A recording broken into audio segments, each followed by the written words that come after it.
Est-ce que justement cette pétition révocatrice est-elle prévue dans le pacte ou bien c'est vous qui en parlez? Oui, des formules comme ça existent dans le pacte. Qu'on puisse faire entendre la voix des citoyens. Oui. Quand les citoyens ne sont pas d'accord, qu'ils puissent saisir une opinion, une autorité sur la base d'une pétition, par exemple. En Afrique traditionnelle, des formules comme ça existaient, auprès même des rois, qui pourtant étaient des rois. Mais il arrivait que les populations, les sujets, ne soient pas totalement contents et disent, par remontée d'informations auprès de la royauté, et pour qu'ils disent à des gens, dites au roi quand même, on n'est pas satisfait. Il est arrivé qu'en Afrique, dans l'histoire de l'Afrique, que des rois se suscitent. Parce que les sujets ont manifesté leur insatisfaction et que le roi dise dès l'instant que je n'ai pas été capable, moi roi désigné dans cette communauté, de satisfaire mes sujets, je ne mérite pas de vivre. Ils se sont déshonorés. Ils se sont déshonorés. Ici, le déshonneur, c'est comme si en Afrique, l'homme politique ne le sent plus. Aujourd'hui, on ne respecte même pas notre parole donnée. On ne respecte pas la parole donnée. On fait des promesses qu'on ne respecte pas. Les troisième mandats, on a juré d'en faire deux. On a vu un peu partout. Donc, je crois que donc, le pacte permettrait de gouverner autrement. Ce que le Forum social mondial appelait un autre monde possible. Une autre gouvernance possible, basée sur le respect de la parole donnée, qui doit être sacrée. Celui qui donne la parole de dire « je vais m'engager à vous servir », s'il n'est plus capable de vous servir, il devrait quand même accepter de se démettre. À défaut de dire « je suis à votre disposition, faites de moi ce que vous voudrez parce que je n'ai pas été capable de vous satisfaire », à défaut de ça, au moins, qu'on puisse dire « j'accepte de céder ma place pour qu'on choisisse parmi la communauté d'autres personnes qui pourraient conduire les engagements que je n'ai pas pu faire ». Aujourd'hui, on n'est pas dans ce cas. Et à mon avis, donc, il faut que dans ce pacte-là, que chacun comprenne, quand on donne une parole, la parole est sacrée. Quand on s'engage, on doit aller jusqu'au bout. Quand on veut servir, on ne se sert pas en premier lieu. On sert d'abord les autres. Mais quand on dit « je veux vous servir » et qu'on se sert d'abord avant de passer aux autres, on n'est plus dans l'engagement de la parole donnée. Mais le citoyen aussi, il doit pouvoir se dire, dès l'instant que je ne suis pas satisfait, je dois pouvoir faire entendre ma voix parce que on n'est pas à l'ère de l'esclavage.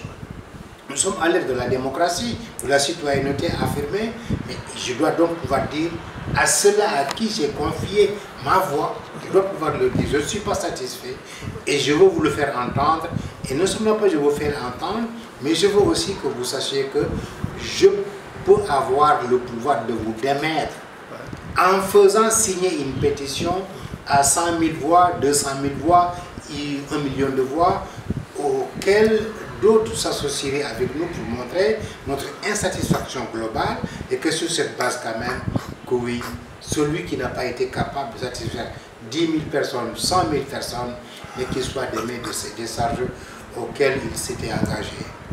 Voilà, justement, vous parlez de la sacralité de la parole donnée par le passé dans nos sociétés africaines. Aujourd'hui, ce n'est justement pas le cas. Alors, revenons au pacte.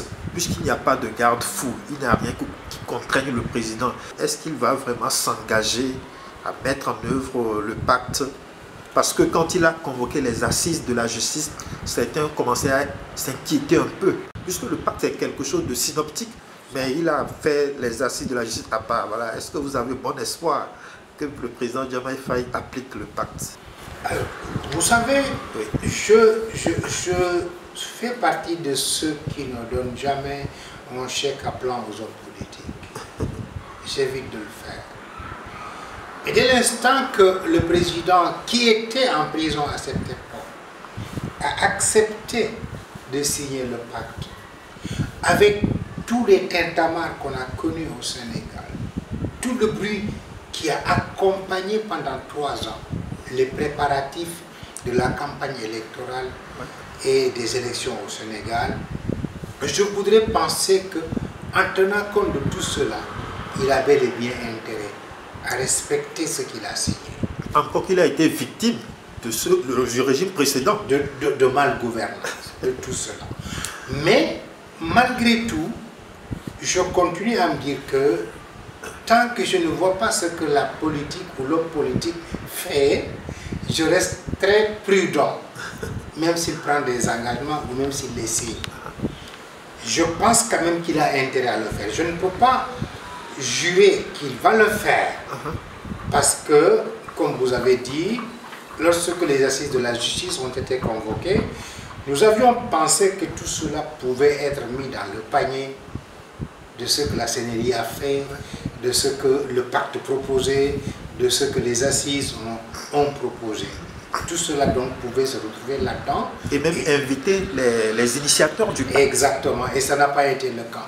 Et que donc par conséquent, si on avait pris donc le package des propositions qui synthétisait le document qu'il a signé, il suffisait donc juste d'extraire dans ça la partie relative à la justice et de dire je m'étais engagé à ça, les assises ont fait des propositions, la commission de réforme des institutions a fait ce travail-là, je veux qu'on l'applique et c'est ça que j'ai signé. Ça n'a pas été le cas, ben, dans ses prérogatives, il s'est donné donc le pouvoir et l'autorité de convoquer des assises, mais je crois aussi donc que les résultats des assises devraient d'abord et avant tout s'inspirer de ce que les travaux relatifs au pacte ont synthétisé. Alors si ça n'a pas été fait, je peux commencer, et je ne suis pas le seul, à me poser des questions sur la capacité ou la volonté de respecter le document du pacte qu'il avait signé alors qu'il était en prison.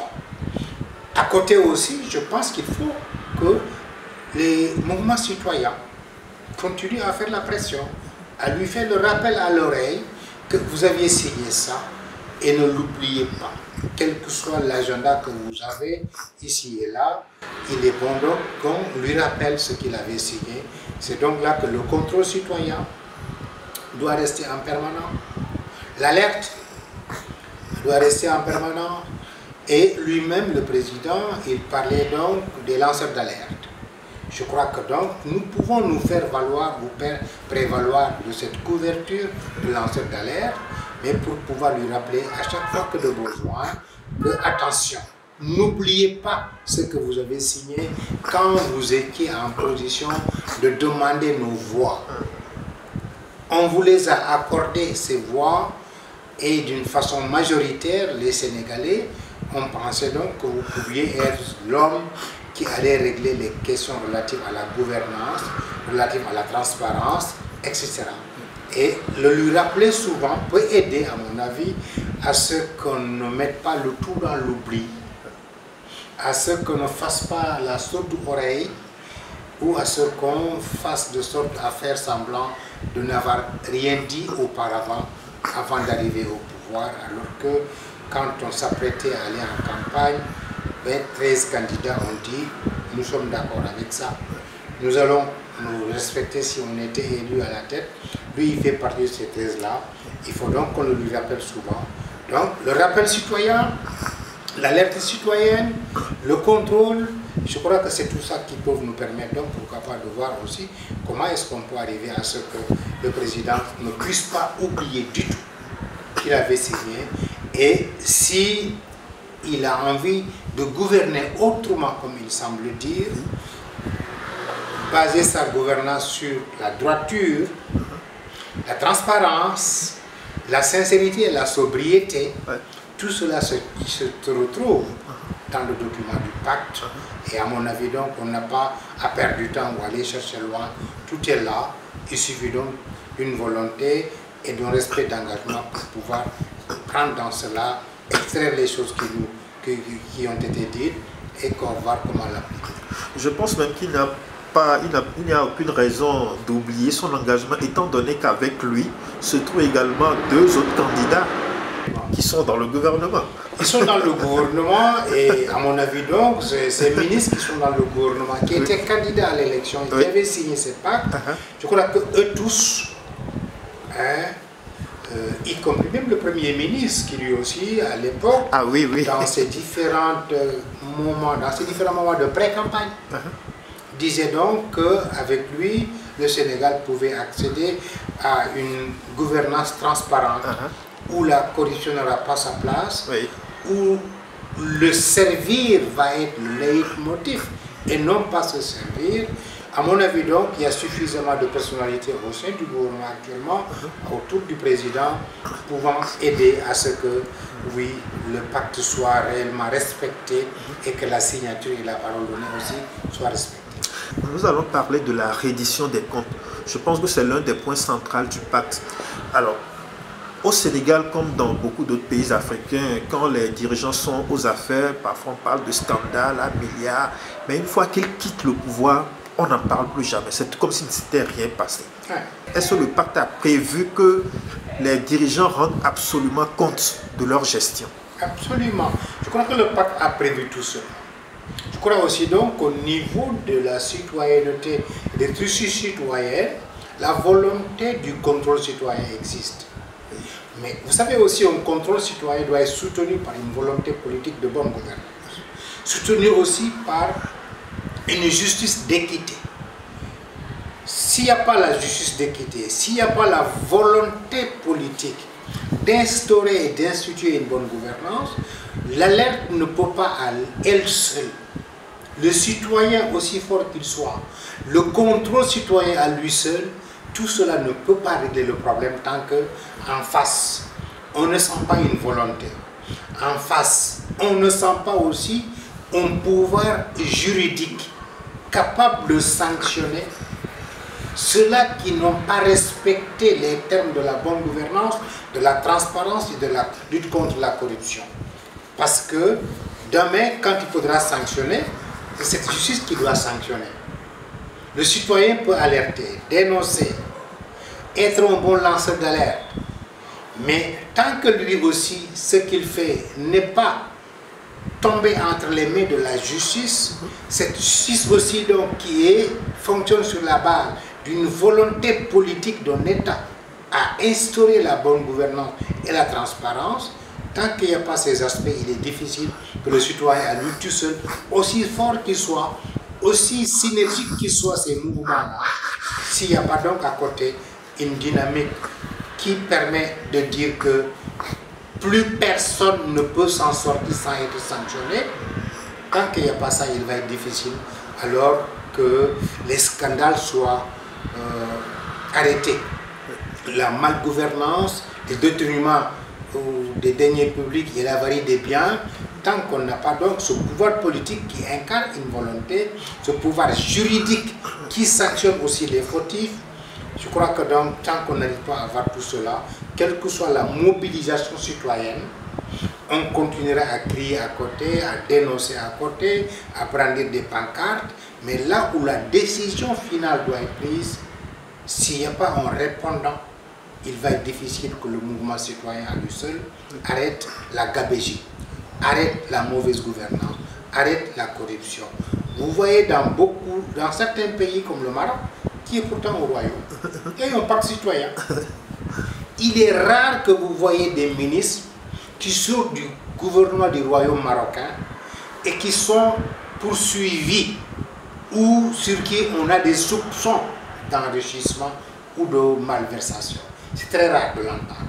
Essayez de voir depuis combien d'années que le royaume du Maroc est là en tant qu'État de royauté. Souvent, quand les gens s'engagent à être dans le gouvernement, eux aussi, ils restent compacts. Et quand il y a aussi des mouvements citoyens ou des citoyens qui dénoncent, le roi donne ordre pour que le premier ministre de son gouvernement puisse prendre les dispositions nécessaires pour que plus jamais cela ne se répète. Vous l'avez dit en Afrique, il y a des cas de répétition à l'outrance. Quand Abdoulaye Wade quittait le pouvoir, jamais un régime n'a été soupçonné de corruption, de malversation, d'enrichissement illicite. Des milliards, des milliards. Alors, c'est avec Abdoulaye Wade que les hommes politiques commençaient à parler de milliards. Oui. Du temps de Diouf ou de Senghor, le chiffre le plus haut, c'était le million.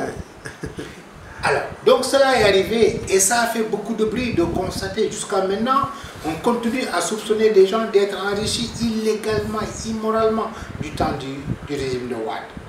Quand le président Macky Sall est arrivé, Il avait promis dans sa campagne électorale qu'il n'y aura pas de parti avant la patrie. Oui.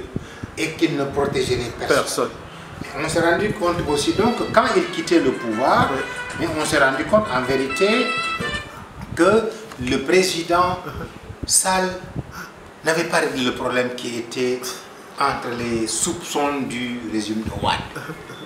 Aujourd'hui maintenant, que le président Diomaye est arrivé avec son équipe, mais nous pensons donc que le Djoubanti, c'est-à-dire la droiture, doit être de rigueur. Et que plus jamais qu'on ne puisse continuer à protéger des gens parce qu'ils ont accès aux ressources du pays, ils ont accès à des budgets importants du pays et ils en font ce qu'ils veulent et à la fin, personne ni rien ne puisse les poursuivre, rien ne leur arrive et ils continuent à vaquer à leurs occupations en devenant des politiciens milliardaires. Cela quand même, ça doit arrêter.